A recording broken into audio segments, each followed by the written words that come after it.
ಕನ್ನಡದ ನಂಬರ್ 1 ದಿನಪತ್ರಿಕೆ ವಿಜಯವಾಣಿಯಲ್ಲಿ ಪ್ರಕಟವಾಗಿರುವ ಈ ದಿನದ ಮಹತ್ವದ ಸುದ್ದಿಗಳನ್ನೊಮ್ಮೆ ನೋಡಿ ಬರೋಣ. ಕೊಲ್ಲಿ ಯುದ್ಧದ ಪರಿಣಾಮ ಕರ್ನಾಟಕ ಸೇರಿ ದೇಶದ ಹಲವೆಡೆ ತೈಲ ಹಾಗೂ ಅನಿಲ ಸಿಲಿಂಡರ್ ಸರಬರಾಜು ಪೂರೈಕೆ ಮೇಲೆ ನೇರ ಪರಿಣಾಮ ಬೀರಿದೆ. ಇನ್ನೆರಡು ವಾರಕ್ಕೆ ಅಗತ್ಯವಿರುವಷ್ಟು ದಾಸ್ತಾನು ಇದ್ದು ಯಾವುದೇ ಭಯ ಬೇಡ ಎಂದು ಕೇಂದ್ರ ಸರ್ಕಾರ ಹೇಳುತ್ತಿರುವ ನಡುವೆಯೂ ಹೋಟೆಲ್, ರೆಸ್ಟೋರೆಂಟ್ಗಳು, ಪೇಯಿಂಗ್ ಗೆಸ್ಟ್ಗಳು, ಕಲ್ಯಾಣ ಮಂಟಪಗಳಿಗೆ ಎಲ್ಪಿಜಿ ಸಿಲಿಂಡರ್ ಬರ ತಟ್ಟಲಾರಂಭಿಸಿದೆ.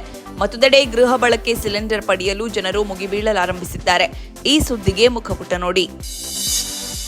ಇನ್ನು ಎಲ್ಪಿಜಿ ಬಿಕ್ಕಟ್ಟು ಪರಿಹರಿಸುವ ಸಂಬಂಧ ಕೇಂದ್ರ ಸರ್ಕಾರ 3 ಸದಸ್ಯರ ಸಮಿತಿ ರಚಿಸಿದೆ. ಈ ಸಮಿತಿಯ ಒಟ್ಟಾರೆ ಪರಿಸ್ಥಿತಿ ಪರಾಮರ್ಶಿಸಲಿದ್ದು ಹೋಟೆಲ್, ರೆಸ್ಟೋರೆಂಟ್ ಮತ್ತಿತರ ಉದ್ಯಮಗಳ ಜತೆ ಚರ್ಚಿಸಲಿದೆ. ಐಒಸಿಎಲ್, ಬಿಪಿಸಿಎಲ್ ಮತ್ತು ಎಚ್ಪಿಸಿಎಲ್ನ ಕಾರ್ಯನಿರ್ವಾಹಕ ನಿರ್ದೇಶಕರು ಸಮಿತಿಯಲ್ಲಿದ್ದಾರೆ. ಎಲ್ಪಿಜಿ ವಿತರಣೆಯಲ್ಲಿನ ತೊಂದರೆ ಬಗ್ಗೆ ಅಖಿಲ ಭಾರತೀಯ ಹೋಟೆಲ್ ಮತ್ತು ರೆಸ್ಟೋರೆಂಟ್ ಒಕ್ಕೂಟವು ಸರ್ಕಾರದ ಗಮನ ಸೆಳೆದ ಹಿನ್ನೆಲೆಯಲ್ಲಿ ಈ ಕ್ರಮ ಕೈಗೊಳ್ಳಲಾಗಿದೆ. ಈ ಸುದ್ದಿಗೆ ಇಂದಿನ ಸಂಚಿಕೆ ಓದಿ. ಪಶ್ಚಿಮ ಏಷ್ಯಾದಲ್ಲಿ ನಡೆಯುತ್ತಿರುವ ಯುದ್ಧದ ಪರಿಣಾಮಗಳು ಇದೀಗ ಭಾರತದ ಹೋಟೆಲ್ ಉದ್ಯಮಕ್ಕೆ ಮತ್ತು ಮನೆಗಳಿಗೆ ತಟ್ಟಲಾರಂಭಿಸಿವೆ. ಮುಂಬೈ, ಕೋಲ್ಕತಾ, ಬೆಂಗಳೂರು ಮುಂತಾದ ನಗರಗಳಲ್ಲಿ ವಾಣಿಜ್ಯ ಎಲ್ಪಿಜಿ ಸಿಲಿಂಡರ್ಗಳ ಕೊರತೆ ಉಂಟಾಗಿದ್ದು ಹಲವಾರು ರೆಸ್ಟೋರೆಂಟ್ಗಳು, ಹೋಟೆಲ್ಗಳು ಸಂಕಷ್ಟಕ್ಕೆ ಸಿಲುಕಿವೆ. ಅಡುಗೆ ಅನಿಲ ಸಿಗದೆ ಕೆಲವು ಹೋಟೆಲ್ಗಳ ಮಾಲೀಕರು ವ್ಯವಹಾರವನ್ನೇ ಸ್ಥಗಿತಗೊಳಿಸಿದ್ದಾರೆ. ಎಲ್ಪಿಜಿ ಸಿಲಿಂಡರ್ಗಳ ಬೆಲೆ ಏರಿಕೆಗೂ ಈ ಭೌಗೋಳಿಕ ರಾಜಕೀಯ ಪರಿಸ್ಥಿತಿ ದಾರಿ ಮಾಡಿಕೊಟ್ಟಿದೆ. ಈ ಕುರಿತು ವಿಸ್ತೃತ ಮಾಹಿತಿಗೆ ಚಿಂತನ ಪುಟ ನೋಡಿ. ನಿಗಮಗಳಿಗೆ ಅನುದಾನ ಕಡಿತ, ಆಸ್ಪತ್ರೆಗಳಲ್ಲಿ ಔಷಧ ಇಲ್ಲ, ಇಲಾಖೆಗಳಲ್ಲಿ ಅನುದಾನ ಖರ್ಚಾಗಿಲ್ಲ, ಕಸ ವಿಲೇವಾರಿಯಾಗುತ್ತಿಲ್ಲ. ಆದರೂ 11G ಎಂದು ಬಜೆಟ್ನಲ್ಲಿ ಉಲ್ಲೇಖಿಸಲಾಗಿದೆ ಎಂದು ವಿಧಾನಸಭೆ ವಿರೋಧ ಪಕ್ಷದ ನಾಯಕ ಆರ್. ಅಶೋಕ್ ಸರ್ಕಾರದ ವಿರುದ್ಧ ಹರಿಹಾಯ್ದಿದ್ದಾರೆ. ಈ ಸುದ್ದಿಗೆ ವಿಜಯವಾಣಿ ಓದಿ. ಕೆಪಿಸಿಸಿ ಅಧ್ಯಕ್ಷರಾಗಿ 6 ವರ್ಷ ಪೂರೈಸಿರುವ ಡಿಸಿಎಂ ಡಿಕೆ ಶಿವಕುಮಾರ್ ಅವರನ್ನು ಮಂಗಳವಾರ ಸಿಎಂ ಸಿದ್ದರಾಮಯ್ಯ ಆತ್ಮೀಯವಾಗಿ ಅಭಿನಂದಿಸಿದರು. ಇನ್ನು ಇದೇ ಸಂದರ್ಭದಲ್ಲಿ ಡಿಕೆಶಿ ವಿಶೇಷ ಪಕ್ಷ ಹಾಗೂ ಕಾರ್ಯಕರ್ತರ ಬೆಂಬಲವೇ ತಮಗೆ ಆತ್ಮಬಲ ಎಂದು ಬಣ್ಣಿಸಿ ವಿಶೇಷ ಲೇಖನ ಬರೆದಿದ್ದಾರೆ. ಈ ವಿಶೇಷಕ್ಕೆ ಇಂದಿನ ಸಂಚಿಕೆ ಓದಿ. ಆಸಿಡ್ ದಾಳಿ ಸಂತ್ರಸ್ತೆಯರಿಗೆ ಮಾಸಿಕ 50,000 ರೂಪಾಯಿ ಪಿಂಚಣಿ, ಉಚಿತ ವಸತಿ ಸೌಲಭ್ಯದ ಜತೆಗೆ ಉದ್ಯಮ ಆರಂಭಿಸುವುದಕ್ಕೆ ಧನ ಸಹಾಯ ಮಾಡಲು ರಾಜ್ಯ ಸರ್ಕಾರ ಮುಂದಾಗಿದೆ.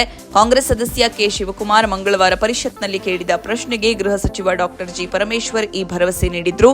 ಈ ಸುದ್ದಿಗೆ ಸಮಸ್ತ ಕರ್ನಾಟಕ ಪುಟ ನೋಡಿ. ಕೇಂದ್ರ ಸರ್ಕಾರದ ಅಡಿಯಲ್ಲಿರುವ ನಾಗರಿಕ ಸೇವಾ ಹುದ್ದೆಗಳಿಗೆ ಶೇಕಡಾ 27 ಮೀಸಲಾತಿಯನ್ನು ಇತರ ಹಿಂದುಳಿದ ವರ್ಗಗಳಿಗೆ ನೀಡಲಾಗುತ್ತಿದೆ. ಈ ಕುರಿತು ಕೇಂದ್ರದ ಸಾಮಾಜಿಕ ನ್ಯಾಯ ಮತ್ತು ಸಬಲೀಕರಣ ಖಾತೆ ರಾಜ್ಯ ಸಚಿವ ಬಿಎಲ್ ವರ್ಮಾ ಮಂಗಳವಾರ ಲೋಕಸಭೆಗೆ ಮಾಹಿತಿ ನೀಡಿದ್ರು.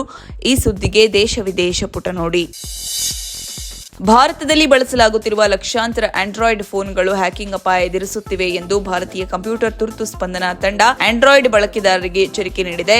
ಓಪನ್ ಎಸ್ಎಸ್ಎಲ್ ಆವೃತ್ತಿ 1.0 ರಿಂದ ಓಪನ್ ಎಸ್ಎಸ್ಎಲ್ ಆವೃತ್ತಿ 3.6 ರವರೆಗಿನ ಆಂಡ್ರಾಯ್ಡ್ ಆಪರೇಟಿಂಗ್ ಸಿಸ್ಟಮ್ ಬಳಸುತ್ತಿರುವ ಟ್ಯಾಬ್ಲೆಟ್ಗಳು ಮತ್ತು ಸ್ಮಾರ್ಟ್ ವಾಚ್ ಹ್ಯಾಕಿಂಗ್ ಅಪಾಯದಲ್ಲಿರುವುದಾಗಿ ಹೇಳಲಾಗಿದೆ. ಈ ಸುದ್ದಿಗೆ ಇಂದಿನ ಸಂಚಿಕೆ ಓದಿ.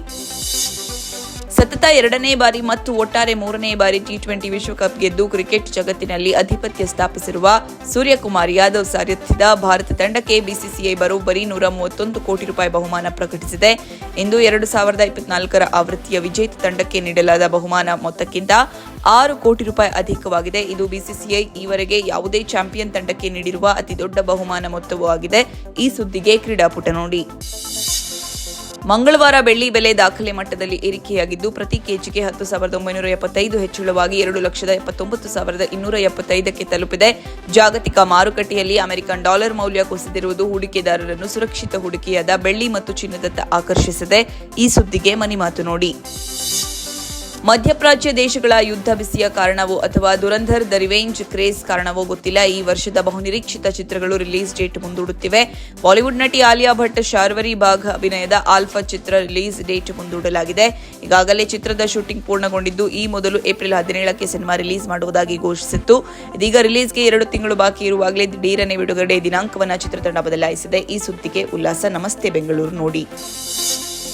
ಇವೆಷ್ಟೇ ಅಲ್ಲ, ಮುಂಜಾನೆ ಮಾತು, ಅಂತರಂಗ, ಭವಿಷ್ಯ, ಮನೋವಿಕಾಸದ ಕಾಲಂಗಳು, ಕ್ರೀಡೆ, ಸಿನಿಮಾ, ದೇಶ ವಿದೇಶಗಳ ಭರಪೂರ ಸುದ್ದಿಗಳ ವಿಶೇಷಗಳಿಗಾಗಿ ವಿಜಯವಾಣಿ ಓದಿ.